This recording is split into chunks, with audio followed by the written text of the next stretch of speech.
Good evening, ladies and gentlemen, and welcome to the fifth episode of What's the Game Plan, presented by Unmasked. My name is Lamar Barrett, and I am the creator of the podcast and docuseries Unmasked. Being a former high school and college coach for more than 22 years, there are so many untold stories behind the scenes as a college basketball coach.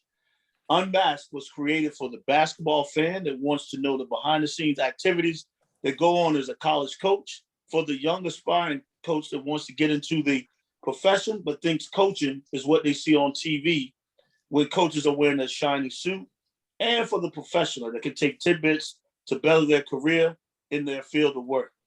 Tonight's What's the Game Plan episode will be unmasking the landscape of college basketball recruiting. The creator of What's the Game Plan and moderator for tonight's roundtable is Carolyn Smalls. Carolyn hails from Long Island, New York, and attended Salisbury University in Salisbury, Maryland. She currently resides in Baltimore, Maryland, and teaches physical education in Howard County Public Schools while completing her master's degree. She's also coaching basketball with the Maryland-based AAU team basketball club. She's an aspiring college coach. Ladies and gentlemen, welcome to the show, Coach Carolyn Smalls. Lamar, thanks as always for that intro. I want to say thanks to everyone who is here tonight, anyone who might be watching. Just a little bit of background as to why I wanted to create What's the Game Plan. As Lamar said, I'm an aspiring college coach and have been on many Zooms in the past months and have been networking and meeting a lot of coaches on the men's side. And just really wanted to get something out there and just learn and connect with more female coaches and just learn. And even though it's the same game, but just kind of connect with other female coaches and just learn and kind of get their perspective and see what they have to offer as I'm just getting into this profession. So we have two coaches on tonight. So we have Coach Irvin and Coach Jenkins. So if you both want to, Coach Jenkins, if you want to go first and give us a little intro about yourself, and kind of how you ended up where you are coaching now. Well, first of all, thank you guys for having me. Appreciate the opportunity to come and share with everybody. I'm from the DMV area, born and raised in Maryland, played at Riverdale Baptist, played at the University of Maryland, transferred and went to Georgetown, played at Georgetown, graduated from Georgetown. I was sick of basketball when I graduated from college. I didn't want to see another basketball again. And so I took a break, went and worked in the professional sector for a little bit, came back into college coaching about 8 years ago. Started at Georgetown as an assistant, and we transitioned from Georgetown and came up to the University of Delaware. So we've just finished our fourth season at the University of Delaware. I serve under Natasha Adair, who's my boss. We had a phenomenal year this year. We had an unbelievable season. Made it we were 24-5, first in the conference. We lost in the conference championship, and that's just the way it goes, right? You play great all year, like you're amazing all year, and then you get to that one game where it matters, and our kids just stunk it up. And I mean, I think that's just the the nature of the beast sometimes. But, we rebounded, went to the NIT, went all the way to the Final Four in the NIT this year. So we had an absolutely incredible year. I'm really grateful for the year we have had and look forward to much more success in the future. Kind of like Sarah, when I was done playing, I played at Fresno State. I'm from the Chicago area, and when I was done playing, I was sick and tired of basketball. I think I was burnt out. It do that to you, Coach. It does that to you. You like done. It does it. It does. I was done. I was convinced I wanted to have nothing to do with it, and my dad convinced me to take a sophomore girls Catholic school high school job. And in the suburbs of Chicago, that means that's a non-athletic, non-basketball wanting to play type job. But I loved it. And then I started coaching from there. So I spent a couple years under Doug Bruno at DePaul. Then I left and became the head coach at Whitney Young, which is in Chicago, and kind of did that for a lot of years, more years than I expected. And I left 2 years ago, and I've been the head coach at St. Xavier the past 2 seasons. So it's different. I'm enjoying coaching. It takes some time, I think, when you go from playing to coaching to decide what the difference is and kind of making that adjustment. So I've actually loved coaching. It was probably the best decision my dad forced me to do, to be honest. All right, well, thank you. It's nice to get a background. It's unusual that both of you wanted to have nothing to do with coaching, and you two were both on the same Zoom. So that is really awesome how that worked out. So I'm going to get started with the questions. The first one is, we have been living through a pandemic for the past year and a few months. So what types of methods for recruiting have you been using, especially over the course of like last summer? Maybe it was more videos. Most of it, I would assume, was through Zooms or things like that. So what were some tactics or tools you all used in your program to help recruiting? I guess we'll go. You want us to both answer the question? Is that how you guys want us to do it? Okay. Yeah. So I guess we'll stick with how we started. Typical, everybody's kind of doing pretty much the same thing, because we're handcuffed on what we are allowed to do. But that will soon come to an end on June 1st. And so I don't know how I kind of enjoyed, this little break, not traveling every weekend and being in gyms all day. But, just kind of a lot of Zooms. We've had to think outside of the box. We've had to get creative with what we can do and how we can best showcase our schools and our universities. So Zooms, videos, a lot of highlight film, a lot of extra graphics. So I mean, that's really the extent of what we've been doing on our end. I don't know, Coach, if you're doing something else, let me know so I can add into our routine. Well, we've been able to be on the road and recruit all this time.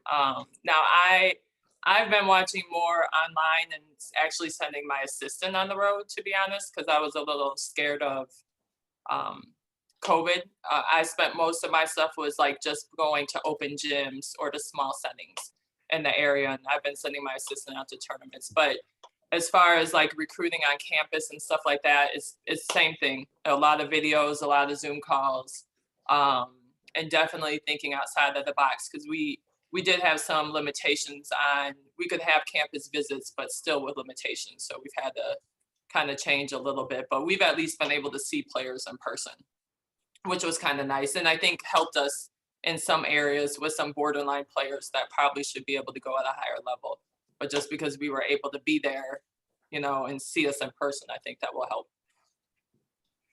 And you both, just to follow up, you both kind of touched on it in your answer about highlights in the videos. What are some key things that you wanted to include in those videos? Was it just things strictly on the court? Was it things about your campus, the facilities? Just like kind of like what those videos that displayed about your team in particular that you think might have stood out to recruits? I mean, the biggest thing that you have to do is you've got to showcase to the best of your ability visually and virtually why your campus and why your university is the place that someone wants to be. And so, everybody is kind of handcuffed in the sense of, we can only do videos. We can only do Zoom. There's not so much creativity in that realm. So you have to kind of take a step back and really look outside of the box. And you have to say, how can I sell my university? How can I sell our program virtually? And so whether that is, virtual campus tours, whether that's our social media has ramped up a ton. So we're doing a lot of stuff on social media, doing a lot of recordings, just stuff that we may not always be more focused on, like, practices, like getting on the bus, getting off the bus, a lot of our bench energy in games. So we have to kind of try to give them the experience of coming on a visit without them being able to come on the visit. Definitely everything's Coach said for sure. It's kind of the same things that we've been doing. It's just trying to ramp up and just show a little bit of what life is like as much as you can. I mean, I actually had to I had to have some younger coaches show me how to use some of these programs so that I could edit videos and do different graphics on my own so it could be a little bit quicker. That's been interesting, learning all the stuff that all the younger people know. All right, I'm getting better at it though. My videos almost have music and stuff, so I'm getting better at it on my own. Coach, you got to get on the TikTok. I heard we got to get on TikTok. No, I said I'm not getting on TikTok, but I agree with you. Everybody is on TikTok. On TikTok, I'm like, man. So like, I'm like, to be cool. The kids are like, if you want to be cool, you got to do a TikTok. I got to do a TikTok. I'm like, oh man. Exactly. That's what my students say. That's exactly what my students say. Is there a certain aspect of recruiting that you have used a lot during this past year that has been useful that you think you'll continue to use, whether it's, videos, a certain tool, attacking it a certain way, just sort of what have you learned from, having to recruit virtually for the most part and not being able to see student athletes as much? What do you want to continue on going forward? I think the biggest thing for us, for me, is different. It's probably going to be something that you wouldn't expect, but the power of relationship. That has been the key to trying to navigate in this time. Because right now, kids couldn't visit. They can't come watch a game. They can watch it virtually. They can't interact with the team. They're not able to do certain things that they would be able to do normally. And a lot of it is going to be based on you getting kids now is going to be based on the relationships that you have with their coach, with that kid, with their family, who can vouch for you and your program. And I think that has been, one of the things that we've pride ourselves on is just having and building phenomenal relationships and not burning bridges.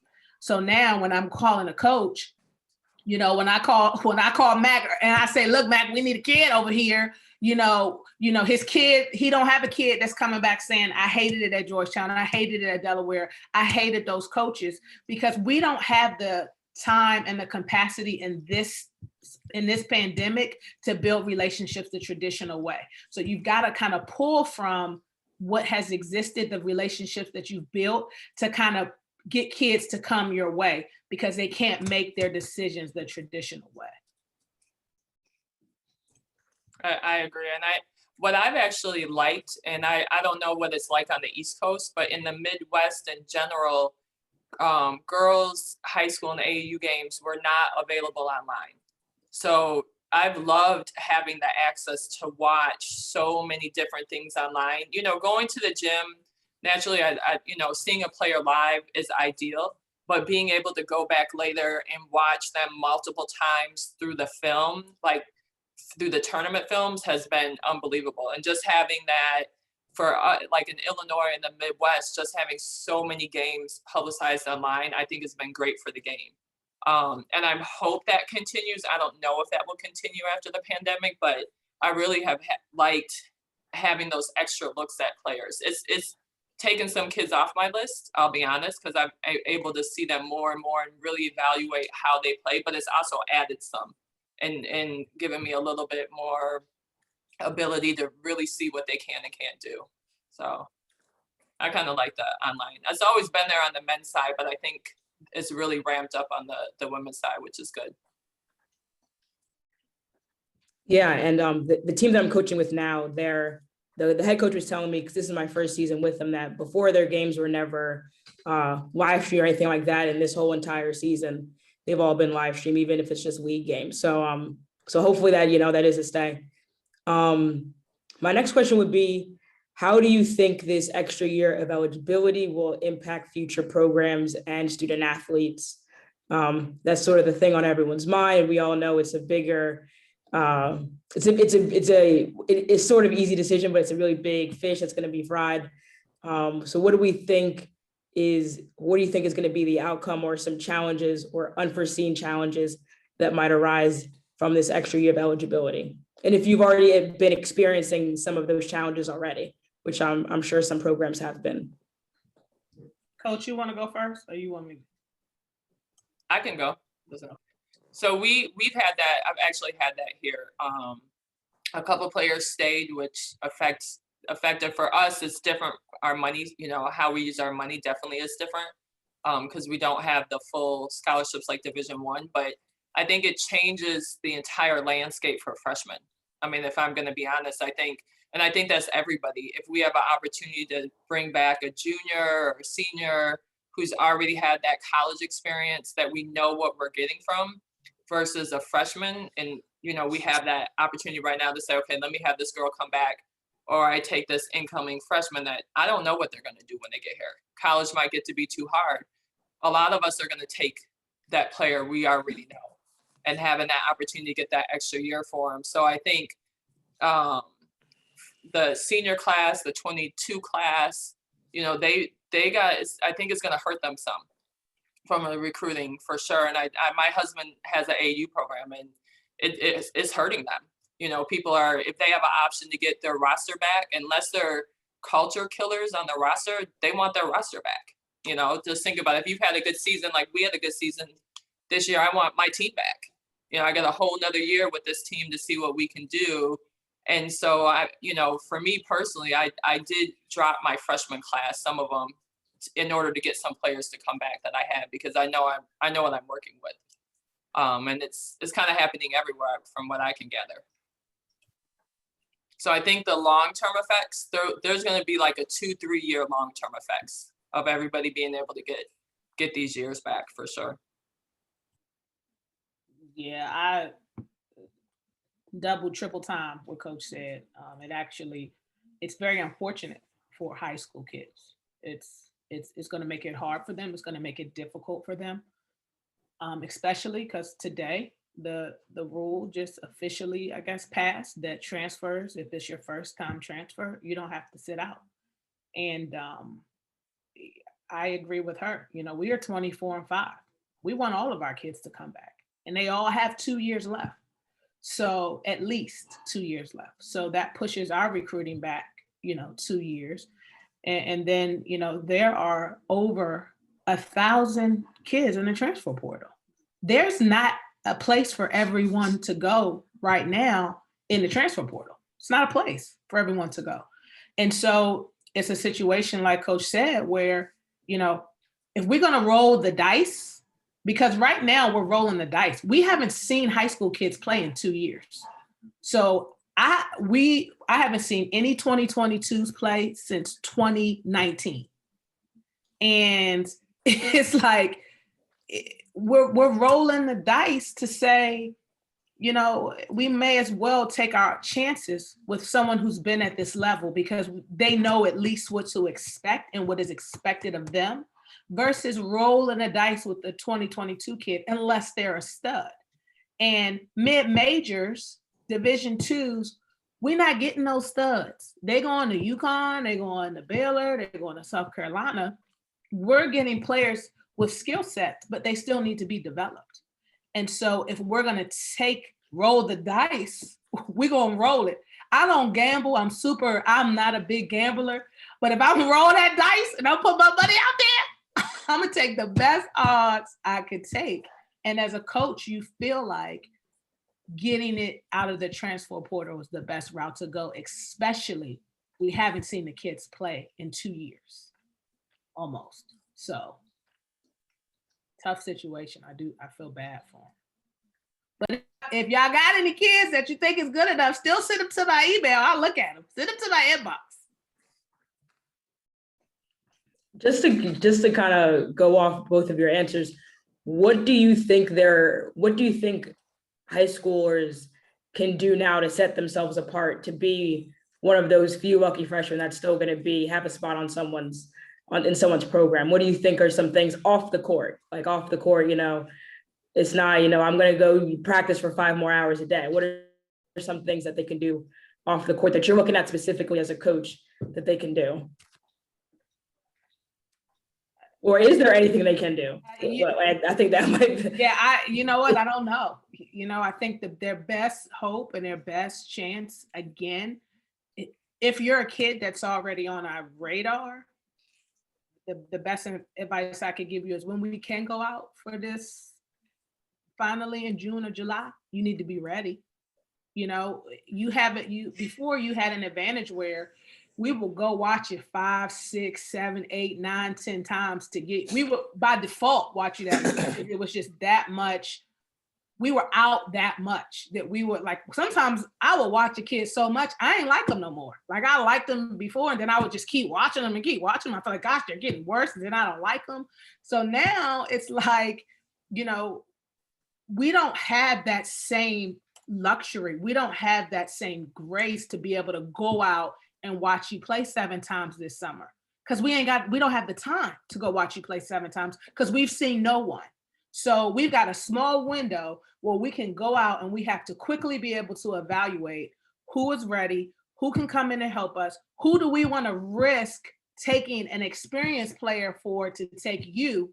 So the best advice I could give to them is to be ready. It ain't no warm up this summer. You know, everybody got the warm up. Everybody's warm up is at Boo. Everybody's warm up is in April. They got time to get ready. Coaches are like, oh, this is their first time out. We'll go watch them again in July.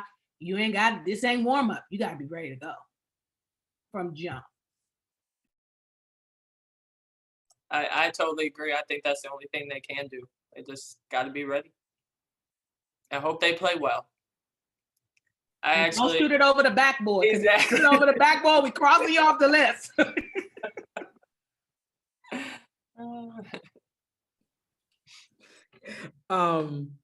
What has changed the most? You guys obviously touched on it, but what has changed the most in recruiting since COVID? Like, what is, maybe it was things that you didn't think would be that big of a hurdle to overcome, and it's, you know, a huge one. What are some things that you weren't on your radar, whether it be with your staff, with anything, in any terms of recruiting or in communication with players? What has been something that has changed and been really challenging during this time?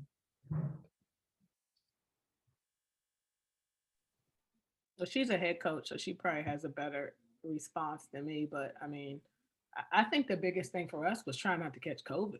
You know, we're running from COVID every day. You know, stay in the house, don't do this, wear your mask, keep your mask up, 6 feet from here. If you don't go to a restaurant, don't go see your parents. You know, it's just like it was a constant. Now, we were very blessed and fortunate we didn't get shut down the entire year, which were one of the few programs who didn't get shut down all year.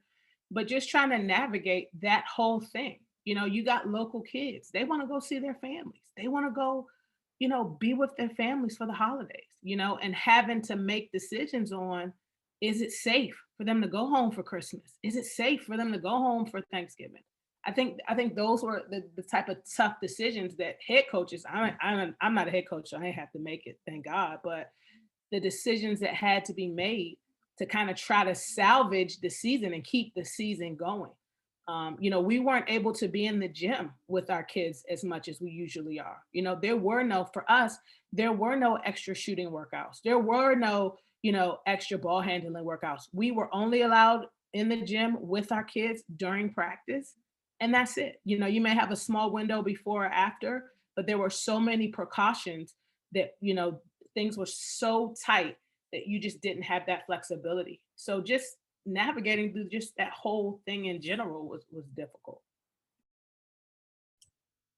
Definitely, the navigating was hard.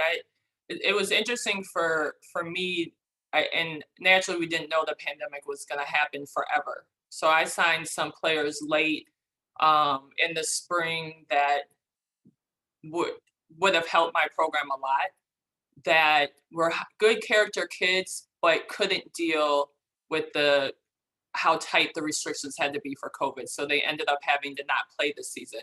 And had I known the pandemic was going to last this long, I maybe would have recruited different in the spring, if that makes sense. But just having to make some of those tough decisions for the safety of everybody, for the safety of our coaches, for the safety of our players, just having to kind of navigate those decisions, because all players weren't able to deal with the restrictions that had to take place this year. And that's everybody. I mean, our school, I thought we had some pretty strong restrictions. And then I talked to players at some schools and they literally could not leave their dorm room. Nobody could come visit them. They could do nothing. And I was like, I thought our restrictions were were kind of rough, and they're living by themselves and can't even have teammates in their room. So I think just in general this year, COVID made everything naturally hard for everybody. But from a recruiting standpoint for the future, it did kind of teach me a little bit about what I got to kind of look for a little bit different when I'm recruiting. I think we look for high character kids in general. But then, sometimes anything can happen. Situations change. Just how are these kids going to deal with if they can't go home? If different circumstances change, how do they handle those type of adversities? The type of adversities that we didn't know existed really before COVID, but now exist, moving forward, that does make us kind of look at players different, recruits different, their families different, and so it did kind of, for me, affect a little bit on what I'm really looking for in a player. I changed that probably a little bit from this, to be honest. I mean, because now I'm like, dang, I had to take 2 of my best recruits didn't even play because they just couldn't handle the circumstances. So just kind of navigating that when we're looking for recruits kind of is a little bit different. It's changed my assistant, what she's looking for. I'm like, I got to do a lot of background checking now. You can't just come at me with the player. I'm about to be like the FBI around here. I got to do some serious background checking on what we're signing up for. So that's how I got on that one. Yeah, those are some things that, like you said, those are things we didn't have to prepare for, you didn't have to prepare for, and have unfortunately just been the reality the past year. So just to be conscious of both of your time, we're going to open it up to, if anyone here in the Zoom has a question, feel free, unmute, put it in the chat, or raise your hand, because I don't want anyone to speak over each other. But if you have a question, feel free to ask. Hey, so hi everybody. Thanks for taking your time today. Really enjoyed this so far. My name is Menelik Fernandes. I'm a head coach up here in Canada at Fleming College. I'm just curious, were there any tools that maybe you guys could think of that would have really helped better manage your time recruitment wise that maybe didn't exist, or that you guys were kind of creating on your own that you could suggest? Because we may have a season next year. We skipped out on this season. And I'm just kind of wondering, from a time management perspective, not being able to get out on the road, if there was anything that you created or needed that would have really helped with your time management.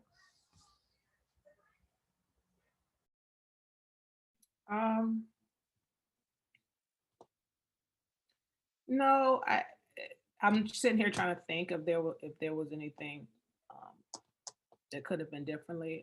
I'm sorry. I don't really even know how to approach recruiting right now, because like we don't have a transfer portal and like we haven't played. So similar to what you ladies mentioned, like our high school kids don't really have a chance. They didn't play a season, right? Like they don't have film. So I'm just trying to think of new, inspiring, creative ways to recruit, to attack the problem.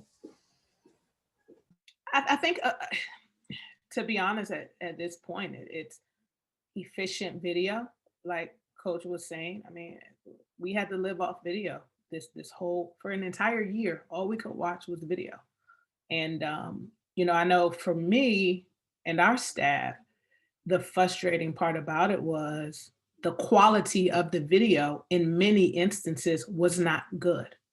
So I'm watching the game and I'm like, is that her? What number is that? I can't see the number. My boss is like, what kid am I watching? And I'm like, I don't know. I can't see the number. I think it's number 12. So it's just like the quality of the video that we're getting, the efficiency of the production, but who knew we would be in a place where we would have to 100% need that. But now we understand the significance and the magnitude of having that. So if someone came out and provided quality video with quality scores, with quality, picture, you know what I mean? And the announcers are saying the right names, not the wrong names. I'm calling the wrong kid because the announcer kept saying this was the kid, but that wasn't the kid, so just stuff like that. I think that is something that if people can afford it and figure out how to put something like that together, because we now know that the impact that video is going to have moving forward. So I definitely agree with that. And that maybe providing highlight films that show more than one thing. Definitely. Thank you.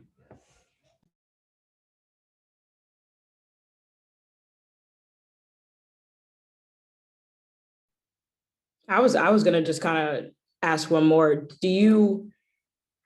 What is there anything that maybe it's you, what can you look for in a recruit, or what, I guess my question would be, you said you were saying that you are looking at recruits differently. In what way? Is it strictly just off the court? Is it more, do they seem like the type of kid that will be able to, have the mental resilience? Just more so, what are you looking at in transfers and recruits that you're now looking at? Where are these players? What can they do or display as people that will make you, be desirable to you as a coach, basically? I would say, off the court, just knowing that they've had to handle some adversity at some point in time, and that's just involved with, getting to know their family, but it's beyond just getting to know their family, because some families aren't even going to, open up that much, but just knowing that they've had to handle adversity at some level off the court, and eventually that goes on the court. I don't know necessarily if my on the court, what I'm looking for has changed any, but definitely just being able to know that they can handle adversity and not, run, handle some adversity and have the ability to stick with some things, and that they've had a range of experiences, different experiences, I think is helpful too.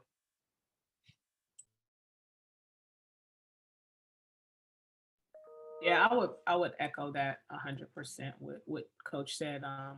And just what are they doing? What have they been doing in this pandemic? If I call a coach or I'm talking to a kid, if every time I'm talking to you, you just on social media, or you just watching TV, or you just eating, or you just playing video games, did you go outside and run? How did you make the best out of what is happening to you right now? Because the fact of the matter is the pandemic has been difficult for everybody. I'm sick of I don't have no man, I don't have nothing. So I'm just sitting in the house. You know what I mean? By myself, and it's just like, as adults, we're weary. As adults, we're tired. We're frustrated. I love you, Coach. You know what I mean? You sick of it. And so it's just like, as adults, we struggle with it and it's tough for us. But I want to look now and take it a step further and see, how are these kids managing this? How are you working on your game in the middle of the pandemic? Are you watching basketball right now? Or were you watching the NCAA tournament, girls games? Were you watching, the Final Four? Are you watching film? Have you watched yourself play the last season you played? What are you doing to prepare yourself in this pandemic in the midst of adversity? And I think that our kids, and who knew? I had no idea our kids had it in them. I had no clue. But this pandemic was the best thing for our kids, because they watched film together, they watch games together, because they had nothing else to do. So they just watch film, and we got better because they spent more time watching film. Like, they calling me, like, Coach, are you watching the Mississippi State Texas game? I'm like, what channel is it on? I didn't even know the game was on. They're calling me, asking me, am I watching the game? But those are the kind of things that I am looking for now, is how are you evolving in this moment? It's Zoom classes online, and I know everybody learns different, but are you going to all the Zoom classes? Are you on the Zoom classes with your camera off and you sleep, or are you sitting up paying attention? Are you taking notes in your Zoom class? If I talk to your teacher, are you absent from Zoom class and all you got to do is log in? You know what I mean? Those are things that we're kind of looking at to figure out. This is a tough time, because college is hard. It's tough. When you get here, y'all know it. It's hard. It's the hardest thing I've ever done in my life was playing college basketball. Hardest thing I've ever done. So I want to know, do we have kids, like Coach said? Are we recruiting a kid, like Coach said, who can push through and handle adversity? I totally agree. As a teacher who's been teaching virtually, there are way more kids in elementary school that I teach at that don't have their camera on, that I don't know what's going on, and they left the computer because they're still on the media and class is still over. So They doing TikToks during class, because I seen that. I see they do TikToks during the teachers' classes. I saw that on social. I hope it's not your class that they doing those TikToks in. I hope they're not doing TikToks during PE. I certainly hope not. They're on YouTube watching cartoons. I know that, or Epic Kids. That's also their go-to now. I do want to just thank you guys, both of you, for being on here and giving me your time and giving a lot of information. There's a lot of stuff that, as someone like me who's not in the college game, I would have never thought about in terms of recruiting and what to look for in players, especially after this. So just thank you for giving your perspective and your knowledge. This was awesome. I just want to say thank you again, and I'm going to turn it over to Lamar.